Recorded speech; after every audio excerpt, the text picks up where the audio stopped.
Hello viewers, আসসালামু আলাইকুম। হুমায়রা রান্নার রেসিপি থেকে সবাইকে আন্তরিক অভিনন্দন, শুভেচ্ছা জানিয়ে আজকে ভীষণ স্বাদের কালো ভুনা রেসিপি নিয়ে চলে এলাম। আশা করি সবার অনেক ভালো লাগবে। তো চলুন দেখে নেওয়া যাক। আমি এখানে 1.5 কেজি পরিমাণ গরুর মাংস নিয়েছি, সাথে নিয়েছি কিছু চর্বি। এগুলো ধুয়ে পরিষ্কার করে পানি ঝরিয়ে রেখেছি। কালো ভুনা রান্না করব, এজন্য নিয়েছি রাঁধুনি রেডিমিক্স কালো ভুনার মশলার প্যাকেট। আমি এখানে 1.5 কেজি নিয়েছি, এজন্য দিব 3 ভাগের 2 ভাগ। অন্যদিকে চুলায় একটি কড়াই বসিয়ে দিয়েছি। কড়াইটা গরম হয়ে এলে পরিমাণ মতো সরিষার তেল দিয়ে দিচ্ছি। তেলটা গরম হয়ে এলে দিয়ে দিচ্ছি 1 কাপ পরিমাণ পেঁয়াজ কুচি। আমি পেঁয়াজ বেরেস্তা করব, এজন্য পেঁয়াজগুলো বেশ কিছুক্ষণ ভেজে নেব। এভাবে করে ব্রাউন কালার হয়ে আসলে নামিয়ে নেব।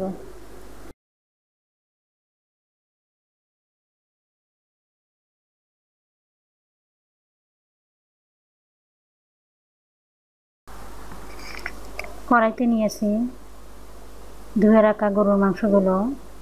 এখন দিয়ে দিচ্ছি 1.5 কাপ পরিমাণ পেঁয়াজ কুচি, 2 চা চামচ আদা রসুন বাটা, 1/2 কাপ পেঁয়াজ বেরেস্তা,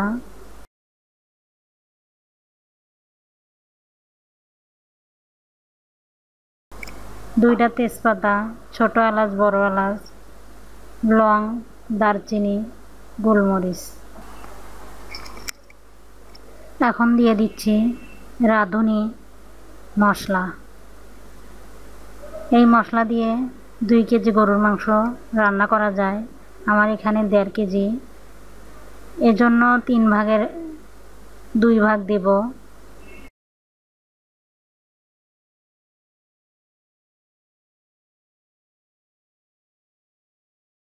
দিয়ে দিচ্ছি স্বাদ মতো লবণ।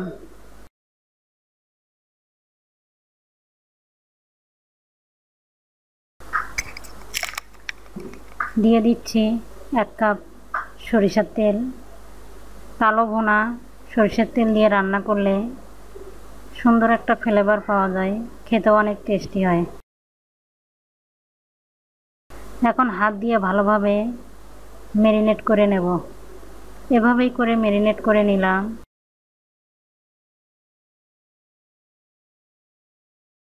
এখন দিয়ে দিচ্ছি পরিমাণ মতো পানি দিয়ে ঢেকে 15 মিনিট রান্না করে নেব। এ সময় চুলার আঁচটা মিডিয়াম টু লো রাখতে হবে।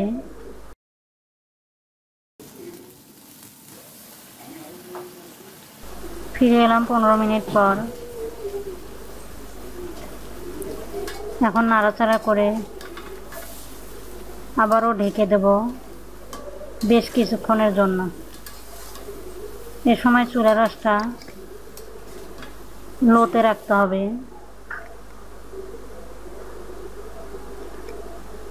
লো আছে মাংসগুলো সিদ্ধ করে নেব। আমি ঘন ঘন নাড়াচাড়া করে দিয়েছি, আবার কিছু পানিও দিয়েছি। এভাবে করে বেশ কিছুক্ষণ রান্না করে নিলাম। এখন ঢাকনা তুলে নাড়াচাড়া করে দিচ্ছি। দেখুন মাংস থেকে তেল ছেড়ে দিয়েছে।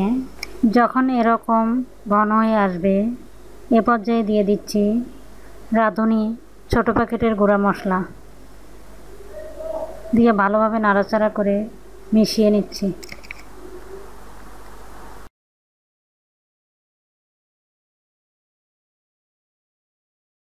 যেহেতু রান্নাটা হয়ে গেছে, এজন্য নামানোর পূর্বে দিয়ে দিচ্ছি 1 কাপ কাঁচা পেঁয়াজ কুচি। এগুলো আমি কিউট করে কেটে নিয়েছি। এখন ভালোভাবে নাড়াচাড়া করে ঢেকে 5 মিনিট রান্না করে নেব।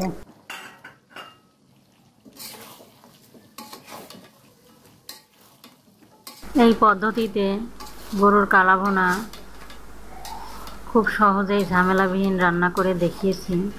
এভাবে রান্না করে একবার হলেও খেয়ে দেখুন, সবার অনেক ভালো লাগবে। সেক্ষেত্রে আমার এই রেসিপিটা ফলো করতে পারেন।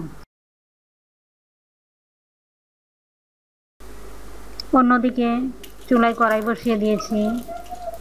এখন দিয়ে দিচ্ছি অল্প কিছু সরিষার তেল, 7-8টা শুকনা মরিচ। এখন শুকনা মরিচগুলো ভালোভাবে নাড়াচাড়া করে ভেজে নেব।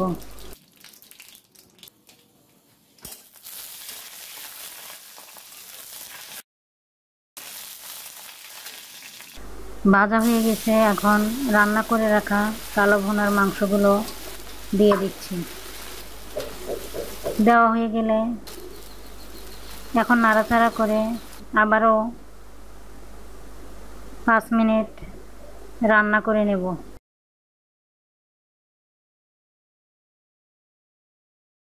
হয়ে গেল আমার ভীষণ মজার গরুর মাংসের কালা ভুনা রেসিপি। আশা করি সবার অনেক ভালো লাগবে। যদি ভালো লাগে একটু লাইক দিয়ে শেয়ার করবেন, কমেন্টস করবেন, সাবস্ক্রাইব করে বেল বাটন অন করে দিতে ভুলবেন না। ধন্যবাদ, ভালো থাকবেন।